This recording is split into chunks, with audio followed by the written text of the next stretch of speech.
Salut à tous les sérivores et cinéphiles. On arrive en fin d'année, donc forcément c'est l'heure du bilan et forcément des tops.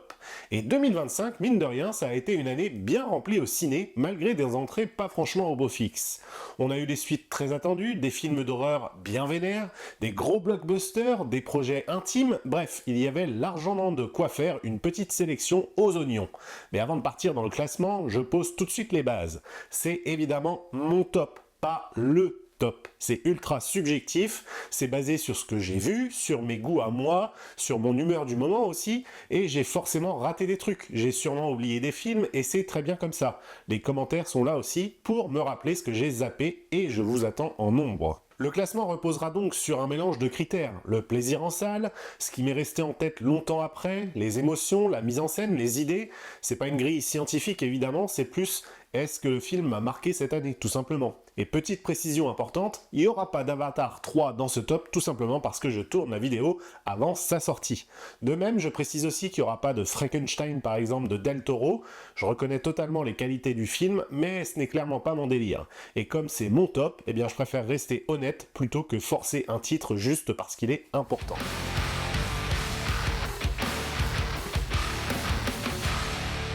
Avant d'attaquer le top 10, petit tour des films qui n'ont pas réussi à entrer dans la liste, mais qui méritent bien quand même un petit coup d'œil. On va parler en premier lieu de Superman de James Gunn, un vrai reboot lumineux et généreux, fun, coloré, avec un Superman plus humain et sincère, même si le film est un peu chargé par moments. Ça reste un gros plaisir de blockbuster super héroïque, feel good. On a aussi Bring Her Back, le nouveau film des frères Philippou, qui m'a bien retourné le cerveau quand même, je dois dire.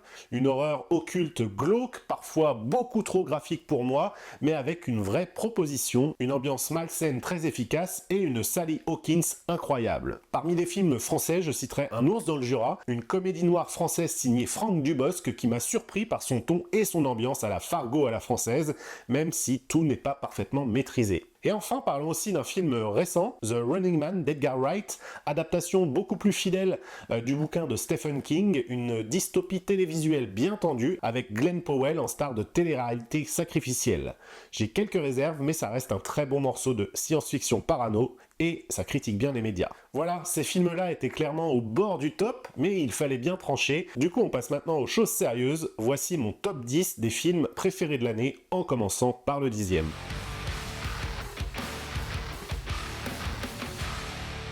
On va commencer par un film d'animation qui est en train de faire un carton dans les salles obscures, Zootopie 2, qui reprend l'univers totalement barré et ultra vivant du premier film, mais cette fois en élargissant le décor. Judy et Nick se retrouvent à enquêter sur une série d'événements étranges qui touchent différents quartiers de la ville avec des tensions politiques sociales qui rappellent que Zootopie n'est jamais aussi idéale qu'elle devrait l'être, ou en tout cas qu'elle en a l'air.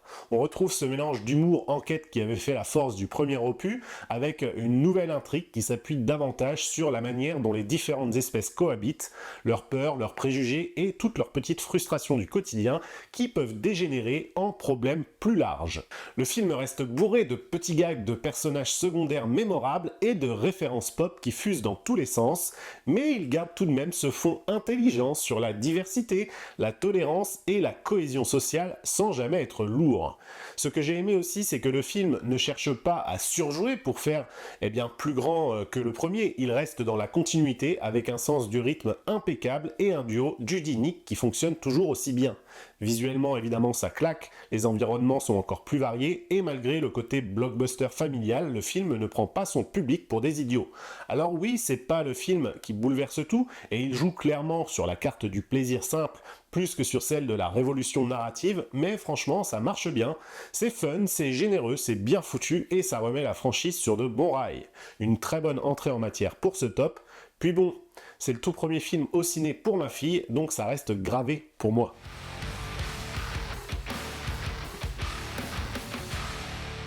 En 9e position, on retrouve 28 ans plus tard, qui reprend l'univers brutal imaginé par Danny Boyle il y a plus de 20 ans, mais avec un vrai saut temporel dans la saga. Cette fois, l'histoire se déroule bien après les événements des 2 premiers films. Le monde est toujours marqué par le virus Rage et certaines zones se sont reconstruites tant bien que mal, tandis que d'autres restent totalement ravagées. Le film suit un nouveau groupe de personnages qui se trouvent coincés au mauvais endroit au mauvais moment avec un territoire qui bascule de nouveau dans le chaos. Visuellement, c'est violent, c'est gorgé de scènes nerveuses, filmées caméra basse, presque à hauteur d'infecté, et ça renvoie immédiatement au style viscéral qui avait fait la force du premier film. Côté ambiance, c'est sombre, c'est sale, c'est désespéré, exactement ce qu'on vient chercher dans cette saga. Ce qui m'a plu d'ailleurs, c'est que le film ne trahit pas l'ADN de 28 jours après, ça cogne fort, ça va droit au but, et le film a des images qui restent en tête. Malgré ça, le scénario n'est pas fou. On retrouve des mécaniques déjà vues dans le cinéma zombie, et même si le concept du monde qui ne guérit jamais vraiment fonctionne, ça ne creuse pas autant qu'on pourrait l'espérer. On sent par moments une certaine paresse dans l'écriture, et les thématiques sont survolées alors qu'il y a même matière à proposer quelque chose de vraiment corrosif.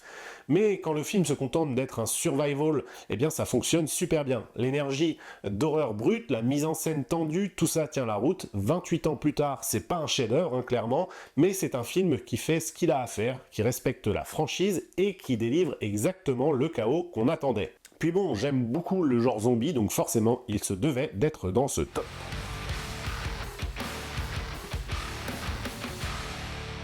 À la 8e place, un ajout de dernière minute, Bugonia, c'est exactement le genre de projet où tu piges tout de suite que Lanthimos n'est pas venu pour faire un petit film chelou de plus.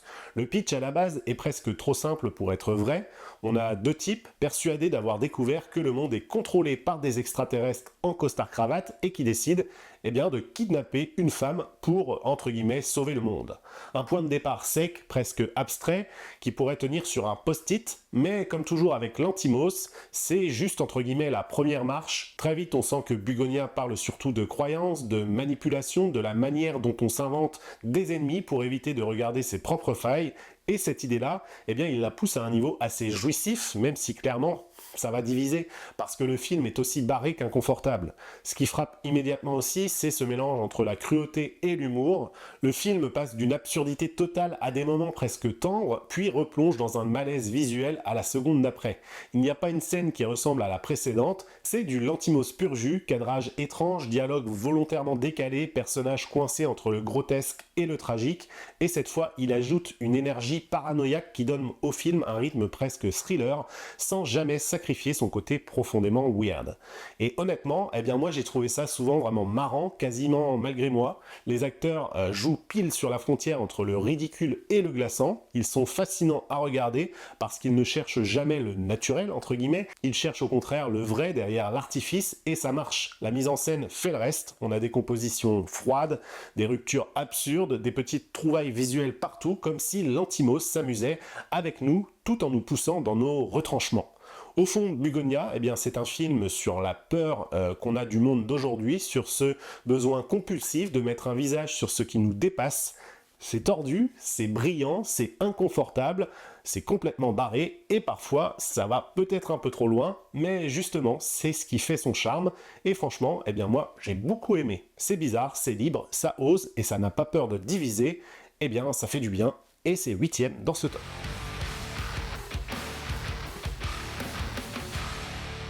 En 7e position, un film français, Rapace, qui raconte l'histoire de Sam, un journaliste d'investigation, et de sa fille Ava, stagiaire dans le même magazine People, qui se retrouve plongé dans une enquête sordide après la découverte du corps d'une jeune femme attaquée à l'acide. Très vite, ce qui semblait être un fait divers isolé prend des allures de puzzle, plusieurs affaires anciennes présentent des similitudes troublantes. Samuel décide donc de poursuivre l'enquête à l'écart de sa rédaction, entraînant Ava dans une enquête dangereuse de vérité et de justice, mais aussi de secret. Plusieurs choses marquantes dans ce Rapace. Ce sentiment d'urgence et d'inconfort dès les premières minutes. Le film ne tape pas dans le spectaculaire facile, il installe au contraire une tension lente, sourde, réaliste, un espèce de mélange étrange de métier de journaliste, de fardeau moral, de peur et de pression psychologique. Le duo père-fille, dos à dos, balance entre l'envie de creuser pour la vérité et la peur de déterrer ce qu'il ne faut pas déterrer. L'enquête devient vite celle d'un homme détruit par ce qu'il découvre et d'une jeune femme qui grandit dans la douleur de l'enquête, ce qui rend le film aussi âpre qu'angoissant. Le côté fait divers finit jamais par devenir romantisé, Ça reste froid, ça reste dans le poids des mots et dans la réalité des victimes et de leurs proches. Bien sûr, Rapace n'est pas parfait comme tous les autres films de cette liste. Le scénario peut sembler parfois un peu dense, la violence un peu crue, les thématiques lourdes et certains passages peuvent heurter certains publics, mais c'est aussi évidemment là qu'il est touchant. Il n'essaye pas de faire joli, il assume une vérité sociale, celle des crimes, de la violence, des oubliés, des vérités qu'on préfère taire. Pour moi, c'est un thriller nécessaire, dur, honnête, sans faux semblants, et pour ça, il mérite clairement sa place dans ce top.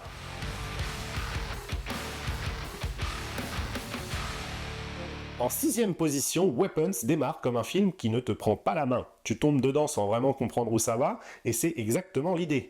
On a 3 histoires en quelque sorte qui n'ont rien à voir entre elles, des personnages qu'on découvre un à un, et des situations qui semblent juste étranges. Et puis, scène après scène, un malaise s'installe, pas un truc spectaculaire ou brillant, mais cette sensation que quelque chose cloche dans cet univers, que tout le monde est un peu à côté de sa vie, et que le danger ne vient jamais d'où on l'attend. Zach Cregger garde un ton très particulier qu'il avait déjà dans Barbare. Il a cette manière de faire monter la pression en jouant sur ce qui n'est pas dit, ce qui n'est pas montré, ce qui n'est pas expliqué. Et ce qui nous retient dans Weapons, ce n'est pas l'action ni les effets spéciaux, mais c'est cette tension qui colle à la peau. On regarde des scènes banales, un repas, une dispute, une balade, et on sent que ça peut basculer à tout moment. Le film brouille volontairement les pistes donc, on croit comprendre, puis finalement non, puis peut-être, et puis en fait pas du tout. Étrangement, ça marche parce qu'il y a quelque chose de très concret derrière tout ce chaos. Le rapport à la peur, à la violence, à la manière dont les armes deviennent presque un personnage du quotidien américain, tout ça circule en sous-texte en quelque sorte, sans discours lourd, juste en te laissant observer ce monde où tout le monde semble au bord de l'implosion et où les trames finissent par se réunir. Weapons est donc un film qui nous laisse un peu sec en sortant. On ne prend pas d'énormes révélations dans la face, on n'a pas toutes les clés en main pour comprendre dès le début, mais l'ambiance reste très bonne et très intéressante. Ce mélange d'histoires éclatées, de tensions sourdes et de violences qui surgissent sans prévenir, eh bien c'est une vraie expérience. C'est un film qui est dérangeant, qui fait un peu mal, mais qui nous lâche pas, et franchement, eh bien encore une fois, c'est ce que j'attends dans un top annuel. C'est exactement ce genre de sensation que j'ai envie de défendre quand je vais voir un film d'horreur.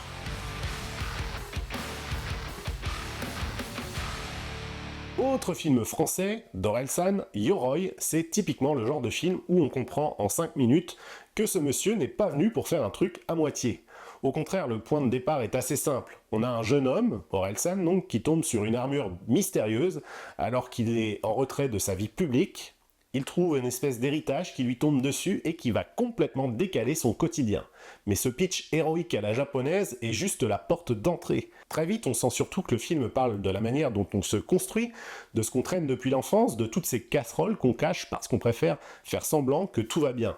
Et ça se combine bien à un univers visuel qui s'inspire autant des clips d'Orelsan que des animés et du cinéma de genre. Ça crée un truc à la fois familier et complètement singulier. Ce qui surprend vraiment, c'est l'équilibre. Ce film passe de la vanne absurde à la scène touchante, du fantastique à la réflexion un peu plus intime, sans jamais perdre le rythme. Il y a des idées visuelles partout, des trouvailles dans les transitions, des notes d'humour qui tombent au bon moment. On sent la patte du mec qui a grandi avec Naruto, SNK ou encore les jeux vidéo et qui a digéré tout ça pour en faire un film qui lui ressemble vraiment. Et derrière ce délire, il y a un vrai cœur. La question de qui on devient quand on traîne un passé trop lourd, comment on avance, comment on s'accroche, et puis il y a cette énergie rare. Le film ne suit pas les codes, il ne se prend jamais pour être plus intelligent qu'il ne l'est, mais il ne se repose pas non plus sur la facilité. Il ose, il tente des choses, et même quand ça dérape un peu, ça fait partie du charme.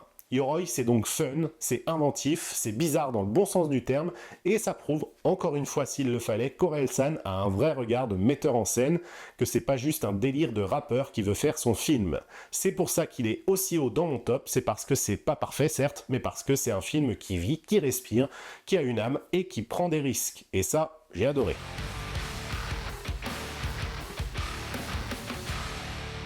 Au pied du podium, on va retrouver un film qui n'est pas sorti en salle chez nous, A House of Dynamite sur Netflix, qui nous balance directement dans la panique. On a un espèce de missile nucléaire d'origine inconnue qui est repéré en vol et qui se dirige directement vers une grande ville américaine. On suit en même temps des types dans des salles de crise à Washington, des militaires au radar en Alaska et des pilotes dans le Pacifique. Tout le monde est nerveux, tout le monde compte les secondes, tout le monde essaye de comprendre ce qui se passe, sans garantie. Le film ne te prend pas pour un gosse, il te montre ce que pourrait être une vraie crise nucléaire aujourd'hui dans le concret, avec ses codes, avec ses procédures, ces hommes en chemise qui suent, ces écrans qui clignotent, et cette pression insoutenable du « on ne sait pas quand est-ce que ça va péter ». Et franchement, eh bien, ça marche bien. Le début du film secoue direct. On a une tension maximale, un montage nerveux, une atmosphère claustrophobique, tout y est. On sent la peur viscérale, la peur de l'imminent, la peur de l'inconnu, et l'écriture nous laisse pas respirer. À certains moments, on se dit même que c'est juste plus flippant que la plupart des films d'horreur modernes. Ce qui m'a capté en tout cas, c'est cette capacité à rendre crédible un scénario qui pourrait sembler cliché. Non, c'est pas un film catastrophe spectaculaire, mais c'est au contraire un thriller réaliste, presque documentaire, sur la faille de notre sécurité collective quand tout repose sur un missile qui file dans le ciel sans qu'on sache d'où il vient. Mais le film a aussi quelques défauts évidemment, on le sent notamment quand ça bascule. Parfois le souffle retombe un peu, les changements de perspective répétés alourdissent un peu le rythme et certains personnages secondaires n'ont pas le temps d'exister vraiment. On sent que le film hésite entre être un blockbuster sombre et un drame politique sérieux, et ce tiraillement l'empêche parfois d'aller au bout de son propre propos. Par moments, on a l'impression qu'il enfonce quelques portes ouvertes sur la peur du nucléaire, sur la fragilité des institutions, sur le hasard d'un mauvais tir, sans apporter de nuances nouvelles. Malgré tout, je le garde en haut du classement parce que eh bien, ça arrive à faire ce que peu de films arrivent à faire, te faire flipper pour ce qui est de notre monde réel. Ce n'est pas un divertissement léger, c'est pas un spectacle pour ados, c'est au contraire un film qui nous dit « et si demain ça recommençait ? Et si réellement ça pouvait arriver ?» Et franchement, avec ses cartes sur la table, sans détour, sans filtre, brutal, nerveux, anxiogène, ce film a sa place au pied du podium. Merci Netflix d'ailleurs, je le dirai pas souvent.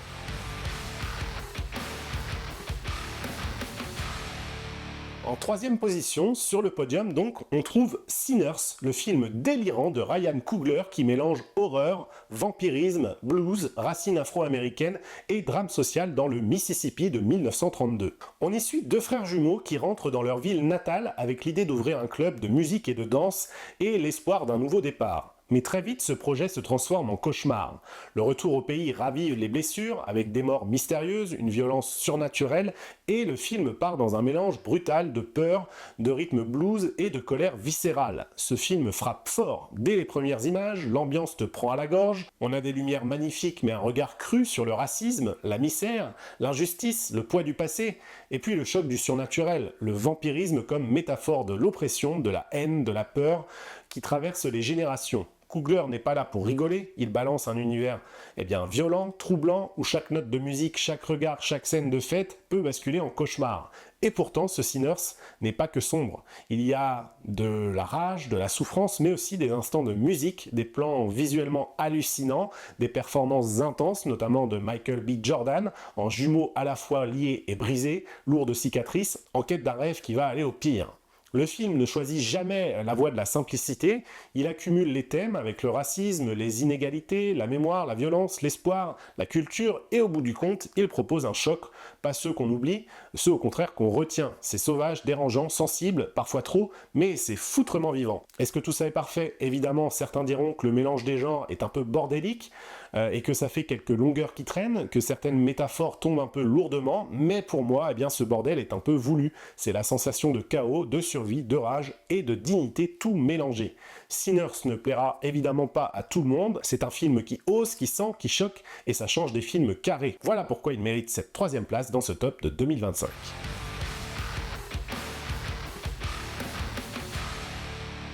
En deuxième position, un film que pas grand monde n'a vu, je pense, The Life of Chuck, c'est l'adaptation par Mike Flanagan d'une des nouvelles les plus étranges et les plus sensibles de Stephen King, et franchement, c'est un film qui m'a beaucoup surpris. Au lieu d'un récit d'horreur classique, Flanagan construit ici une histoire en 3 morceaux qui remontent la vie d'un type ordinaire, Charles Krantz, joué par Tom Hiddleston, et tout le principe du film c'est ça, un homme normal avec une existence banale mais racontée à l'envers dans un monde qui semble littéralement s'effondrer autour. On passe d'un cadre apocalyptique à une période de milieu de vie, douce amère, à une enfance pleine de petites merveilles, et chaque partie donne un morceau de ce puzzle très humain sur ce qu'une vie peut signifier, même quand elle paraît insignifiante. Ce qui colle vraiment, c'est la douceur de ce film. Oui, Flanagan vient de l'horreur, mais ici il laisse ça de côté pour quelque chose de plus contemplatif, presque mélancolique. Hiddleston est magnifique, il porte le rôle avec un calme désarmant, il ne surjoue rien, il laisse vivre ce personnage qui n'a rien d'héroïque, mais qui dégage une vraie chaleur. À côté de lui, Mark Hamill et Chiwetel Ejiofor ajoutent encore plus de densité, chacun dans un registre différent. Le film jongle entre réalisme, poésie, comédie douce, drame existentiel et un soupçon de magie kingienne, ce truc un peu bizarre, un peu impossible, mais qui a un sens émotionnellement parlant. The Life of Chuck ne fait pas l'unanimité. Certains critiques ont trouvé le montage étrange, trop expérimental, trop calme, trop fragmenté. Et honnêtement, ça se comprend. Si tu veux une histoire carrée et linéaire avec une montée en puissance claire, tu vas être dérouté. Mais si tu rentres dedans, eh bien, ça te touche. Le film parle du temps qui passe, de ce qu'on laisse derrière nous, de toutes ces petites choses auxquelles on ne fait jamais attention, mais qui, mises bout à bout, finissent par faire une vie. C'est un film qui reste dans la tête, non pas parce qu'il choque, mais parce qu'il est émeu, doucement, presque en cachette, et c'est pour ça aussi qu'il est aussi haut dans mon top. Il ne cherche pas à impressionner ce film, il cherche à nous faire ressentir des choses, et ça en 2025, je trouve que c'est devenu assez rare.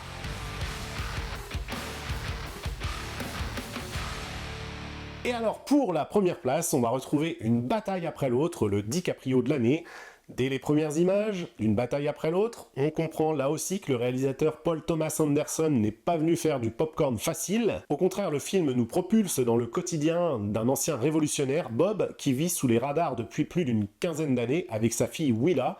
Il a un passé lourd, il a des fantômes qui rôdent autour de lui, et on a le retour brutal de cet ennemi qu'il croyait enterré. Tout bascule quand ce fantôme donc refait surface, ravivant cet ancien engagement que Bob pensait derrière lui, et en quelques scènes, le film balance un mélange étrange de tension, d'action, de paranoïa politique et de cynisme social, avec une Amérique fracturée, violente, instable, où chaque choix compte et où la loyauté, la justice et la survie se confondent. Puis on a cette énergie vraiment nerveuse, ce souffle constant que le film nous impose. L'écriture de Pitié nous lâche jamais, on a des scènes qui s'enchaînent entre course-poursuite, trahison, espoir et désillusion. Et puis on a aussi un casting vraiment exceptionnel, avec Leonardo DiCaprio en Bob, qui est parfait en type bourré de colère et d'angoisse, Benicio del Toro aussi, et puis surtout Sean Penn, qui est excellent dans ce film. Ils apportent tous une poids, une vérité, un grain de folie. Le film ne tombe jamais dans le chauvinisme ou le manichéisme, il montre au contraire la violence de cette Amérique, le désespoir mais aussi la colère des personnages et l'espoir que tout cela serve à quelque chose, même si on sait qu'à la fin, ce ne sera que le départ d'un nouveau chaos entre guillemets.